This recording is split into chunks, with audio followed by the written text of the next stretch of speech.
시편 69편 1절부터 12절 함께 봉독합니다. 하나님이여 나를 구원하소서.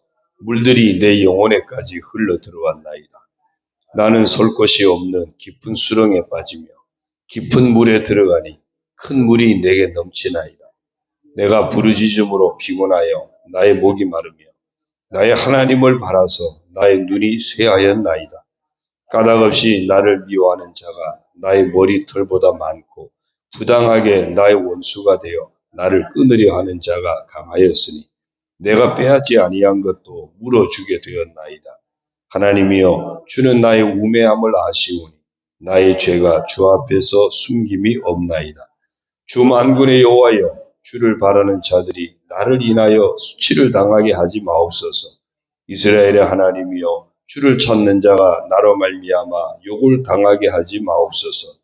내가 주를 위하여 비방을 받아사오니 수치가 나의 얼굴에 덮였나이다. 내가 나의 형제에게는 객이 되고 나의 어머니의 자녀에게는 낯선 사람이 되었나이다. 주의 집을 위하는 열성이 나를 삼키고 주를 비방하는 비방이 내게 미쳤나이다. 내가 곡하고 금식하였더니 그것이 도리어 나의 욕이 되었으며 내가 굵은 배로 내 옷을 삼았더니 내가 그들의 말거리가 되었나이다. 성문에 앉은 자가 나를 비난하며 독주에 취한 무리가 나를 두고 노래하나이다. 아멘. 할렐루야. 오늘도 주님과 함께 하시는 복된 하루가 되시길 주님의 이름으로 축원합니다. 오늘 정체성 선포 성경 통독 민수기 15장에서부터 17장까지입니다. 그 중에 16장에 보면 고라와 다단과 아비람의 무리가 모세와 아론을 비난하고 왜 너희들만 하나님의 사람이냐, 우리도 얼마든지 하나님 앞에 쓰임받을 수 있다 그러면서 대항하는 그런 내용이 나옵니다. 그러다가 이제 하나님 앞에 아주 혼쭐이 나죠.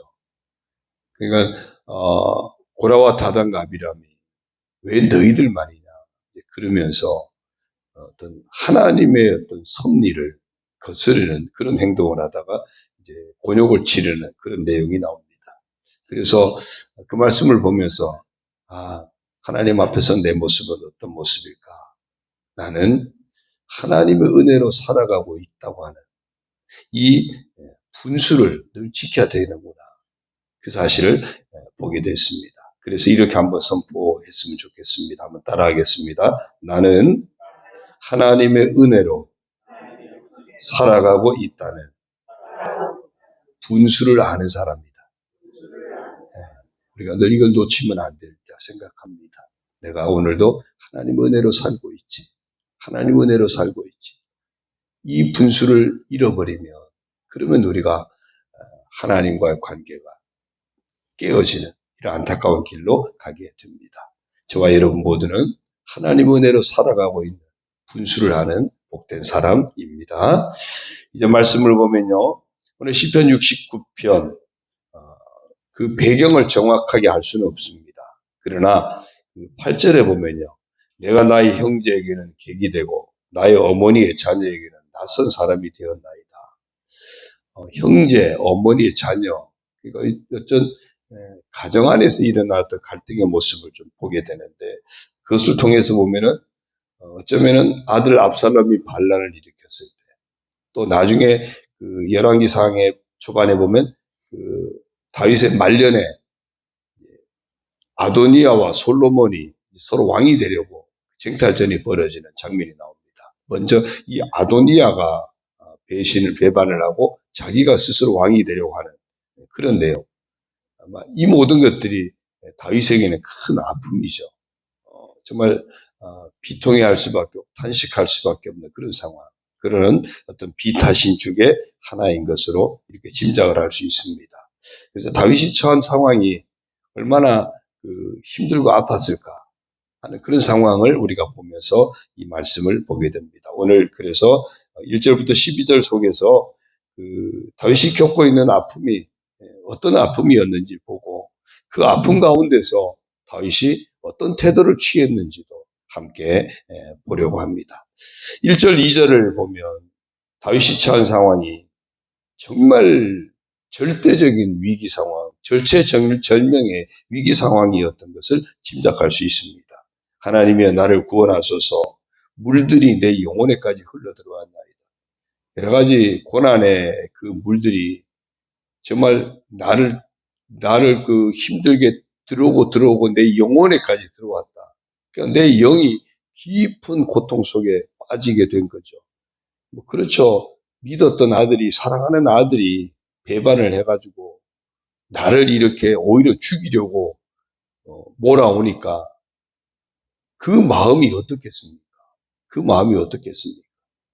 그러니 그런 모습을 주변에서 보면서 그럴 수 있잖아요. 자식 하나도 제대로 보살피지 못하고, 자식 하나도 제대로 챙기지 못해서 자식으로부터 배반을 당해. 이런 조롱 섞인 소리가 얼마나 많이 들리겠습니까? 그러니 정말 어디다 가서 하소연도 할 수도 없는 그 영혼에까지 그 아픔이 들어오는 이런 상황을 맞게 되었다는 거죠. 2절도요. 나는 설 곳이 없는 깊은 수렁에 빠지고 깊은 물에 들어가니 큰 물이 내게 넘치나이다. 아주 수렁에 빠졌다는 거죠. 이 수렁은 내가 뭔가 몸부림치면 칠수록 더 빠져드는 거 아닙니까? 그래서 그 수렁에 빠져서 허우적거리는 상황에서 큰 물이 내게 넘치나이다. 어떤 원어적인 의의를 배우면 이 목까지 찼다는 거예요. 수렁에 빠졌으면 허우적거리는데 점점 더 깊이 빠져들어서 아주 목까지 찬.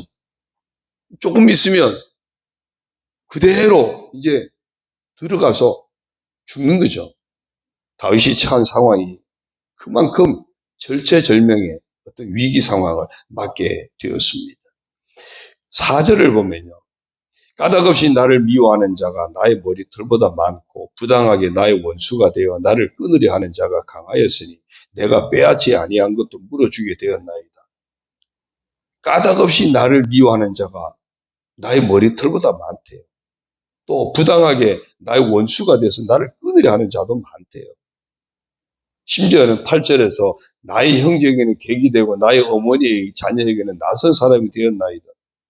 그러니까 주변에 나를 힘들게 하는 사람이 너무 많은 거예요. 많다 해서 심지어는 가족까지도 자식까지도 이런 어떤 배신의 아픔이에요. 믿었던 사람들, 기대했던 사람들, 설마 했던 사람들, 그들로부터 지금 배신의 아픔을 겪고 있는 이 다윗의 상황을 보게 됩니다. 우리도 살다 보면 그런 상황들을 많이 겪게 되죠. 설마 저 사람이, 설마 믿었던 사람이, 기대했던 사람이 오히려 나를 힘들게 하고 아프게 하는 그런 경우들을 참 많이 겪습니다. 그 다음 7절을 보면요. 내가 주를 위하여 비방을 받았사오니 수치가 나의 얼굴에 덮였나이다. 수치가 나의 얼굴에 덮였대요. 그러니까 사람들이 막 나를 조롱하는 이것이 지금 내게 가득 찬 상태. 12절도 같은 얘기예요. 성문에 앉은 자가 나를 비난하며 독주에 취한 무리가 나를 두고 노래하나이다. 그런 나를 주변에서 막 조롱하는 거죠. 정말 위기가 내 영혼에 내 목까지 차는 이런 절박한 위기 상황. 그 상황에서 가까운 사람들까지도 믿었던 사람들까지도 나를 배신하고 돌아서고 하는 이런 배신의 아픔. 그 상황에서 주변에서 나를 막 조롱하고 손가락질하는 이런 또 조롱의 아픔들. 이게 지금 다윗이 겪고 있는 그런 상황이었습니다. 이 상황에서 믿음의 사람 다윗은 어떻게 했을까?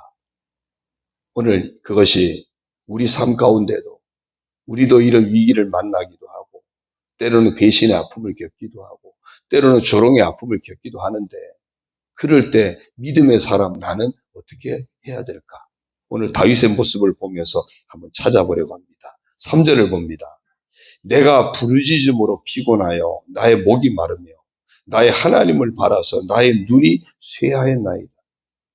하나님 앞에 정말 목이 마르기까지 목소리가 안 나올 정도까지 하나님 앞에 부르짖고 또 부르짖고 또 부르짖는 눈이 쇠할 만큼 정말 눈이 피곤해 쩔을 만큼 하나님을 찾는 그 모습을 놓치지 않는, 그게 다윗의 모습이었어요.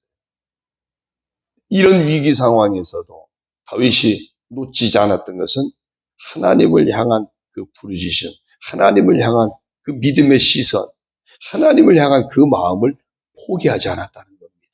놓치지 않았던 거예요. 믿음의 사람은 어떤 위기 상황에서도 하나님을 향한 부르짖음을, 하나님을 향한 그 시선을 놓치지 말아야 할 줄로 믿습니다. 그 다음에 5절을 보면 하나님이여 주는 나의 우매함을 아시오니 나의 죄가 주 앞에서 숨김이 없나이다. 이 상황에서 다윗은 먼저 자기를 돌아봅니다. 내 죄가 하나님 앞에서 숨길 수 없는 내 죄의 모습이 어떤 것일까? 죄를 자백하는 삶을 놓치지 않습니다. 우리는 문제가 생기면 문제의 원인을 어떤 상황 탓하고 남 탓하고 그러기 쉽습니다. 근데 다윗이 이 위기 상황에서 먼저 하나님 앞에 서 있는 자신을 보았습니다. 금년에 우리가 정체성 선포, 성경 통독하는 이 과정에도 제일 중요한 게 그거잖아요. 하나님 앞에 서 있는 내가 어떤 사람인가? 다윗은 하나님 앞에서 숨길 수 없는 자신의 죄를 먼저 찾아서 그 죄를 자백하는 믿음의 행동을 합니다. 6절에요. 주 만군의 여호와여 주를 바라는 자들이 나를 인하여 수치를 당하게 하지 마옵소서. 이스라엘의 하나님이여 주를 찾는 자가 나로 말미암아 욕을 당하게 하지 마옵소서. 이 상황에서 혹시 나 때문에 내 주변에 누군가가 어려움을 겪는 일이 없게 해달라고. 내가 이렇게 수치를 당하고 조롱을 당한 이 상황에서 내 주변에 사랑하는 사람들, 정말 하나님을 의지하는 사람들이 수치를 당하는 이런 일이 없게 해달라고. 여전히 자신의 그 아픔 속에서도 주변을 향한 배려를 놓치지 않는 그런 모습. 그런 거죠. 가장들이 정말 어떤 어려움을 겪을 때 그 어려움을 굳이 아내에게 나누어서 아내까지 같이 힘들게 하고 싶지 않고 가족들에게 알려서 가족들까지 같이 힘들게 하고 싶지 않은, 그냥 나 혼자 어떻게든지 품고 안고 가려고 하는 그런 모습들이 있지 않습니까? 정말 내가 어떤 아픔을 겪을 때 내가 사랑하는 사람만큼은 그 아픔을 같이 겪지 않았으면 하는 그런 마음들이 있습니다. 다윗이 이 아픔 속에서 내 주변에 사랑하는 사람들, 그들까지 이런 아픔을 겪지 않았으면 하는 마음으로 하나님 앞에 기도하는 거죠.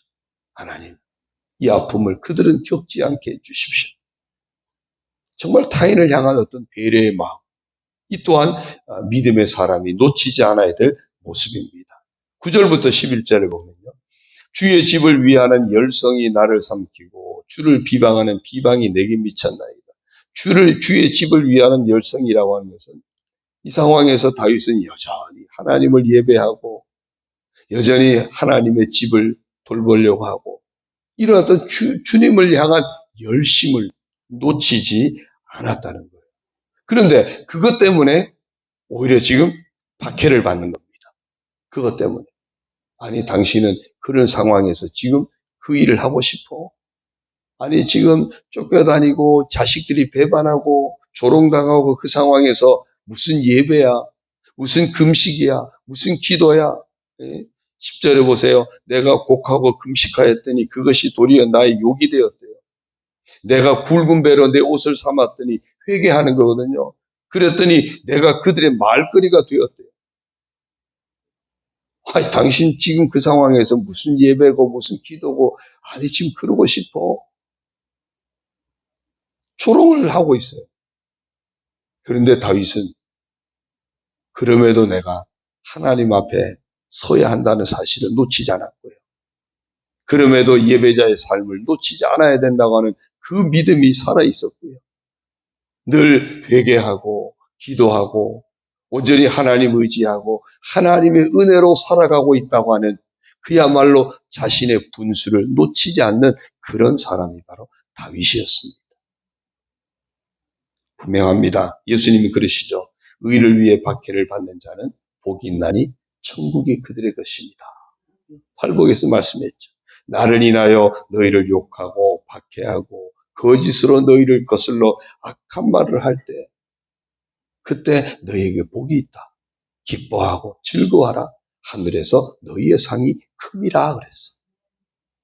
오늘 이 말씀 보면서 내가 고난 중에도 정말 믿음을 잃어버리면 안 되는구나. 고난 중에도 사명을 놓치면 안 되는구나. 고난 중에도 사랑의 삶을 놓치면 안 되는구나. 어제 낮에 말씀처럼요. 우리가 고난 중에도 시련 중에도 끝까지 믿음을 지켜내는 그런 우리들. 고난과 시련 중에도 끝까지 사명을 놓치지 않는 그런 우리들. 고난과 시련 중에도 주변을 돌아보면서 축복의 통로로 허락한 소중한 사람들을 귀하게 여기고 사랑하고 용서하고 품고 함께 하나님의 은혜를 나누며 살아가는 그야말로 하나님의 은혜로 살아가는 우리의 분수를 지켜내는 복된 하루가 되기를 주의 이름으로 축원합니다. 기도드립니다. 하나님 아버지 고맙습니다. 오늘 믿음의 사람 다윗이 인생의 정말 그 절체절명의 위기 앞에서 놓치지 않았던 신앙의 사람의 모습을 오늘 저희들이 봅니다. 끝까지 하나님 앞에 부르짖고 하나님을 찾는 그런 믿음의 사람 다윗. 늘 자신을 돌아보며 하나님 앞에서 죄인됨을 회개하고 자백하는 그런 다윗의 모습. 사랑하는 사람들 또 하나님을 사랑하는 귀한 사람들이 혹시 자신으로 인해서 어려움 당하지 않도록 여전히 그들을 배려하는 그런 사랑의 모습, 포용하는 모습들. 하나님을 위하는 그 열심 때문에 오히려 박해를 받으면서도 그 열심을 놓치지 않는 그런 다윗의 신실한 신앙의 모습을 봅니다. 하나님 아버지, 저희들이 어떤 고난과 어떤 시련 가운데서도 끝까지 하나님을 향한 예수 그리스도를 믿는 믿음을 놓치지 않게 하여 주옵소서. 어떤 상황에서도 우리에게 맡겨진 정말 칭찬과 영광과 존귀가 예비된 그 사명을 놓치지 않게 하여 주옵소서. 어떤 상황에서도 축복의 통로로 허락하신 우리 주변의 소중한 사람들을 더 많이 사랑하고 용서하고 품어줄 수 있는 그런 사랑의 삶을 놓치지 않는 저희들 되게 하여 주옵소서. 매일매일 이 하루도 살아가는 삶이 하나님의 은혜로 살고 있다고 하는 이 사실을 놓치지 않는 분수를 하는 그런 분수를 지킬 줄 아는 신실한 믿음의 사람으로 살아가게 하여 주옵소서. 이 아침에도 하루의 시작을 아버지 앞에 나와 예배하며 이제 찬양을 드리고 말씀 붙잡고 기도하며 나아가는 우리 모든 성도들 정말 하나님이 축복하시는 복된 성도들 되게 하여 주옵소서. 이 하루도 믿음을 지켜내고 사명을 지켜내고 사랑을 놓치지 않는 복된 삶을 감당하는 귀하고 복된 우리 성도들 다 되게 하여 주옵소서. 부르짖어 간구할 때 응답하여 주시고 예비하신 하나님의 은혜로 응답의 축복으로 채워 주옵소서. 육신의 병을 치료하여 주시고 상한 마음들 치료하여 주시고 삶의 여러 가지 어려움들을 치료하여 주시고 영과 혼과 여기 주님 은혜 안에서 강건하고 평안하고 형통한 삶을 살아가도록 복을 내려 주옵소서. 우리가 서로 중보하며 기도할 때 응답하여 주셔서 우리 교회가 하나님 앞에 아름다운 교회로 세워지게 하시고 우리 교회에 속한 온 성도들이 하나님의 사람으로 아름답게 세워지도록 주여 복을 내려 주옵소서. 여러 위기 가운데 있는 이 나라 민족도 긍휼히 여겨주시고 잘 감당하고 헤쳐나가도록 주께서 사랑으로 섭리하여 주옵소서. 모든 것 주님 의지합니다. 주님 영광 받으시옵소서. 예수님의 이름으로 축복하며 기도 올리옵나이다. 아멘. 하늘에 계신 우리 아버지, 아버지의 이름을 거룩하게 하시며 아버지의 나라가 오게 하시며 아버지의 뜻이 하늘에서와 같이 땅에서도 이루어지게 하소서. 오늘 우리에게 일용할 양식을 주시고 우리가 우리에게 잘못한 사람을 용서하여 준 것 같이 우리 죄를 용서하여 주시고 우리를 시험에 빠지지 않게 하시고 악에서 구하소서. 나라와 권능과 영광이 영원히 아버지의 것입니다. 아멘.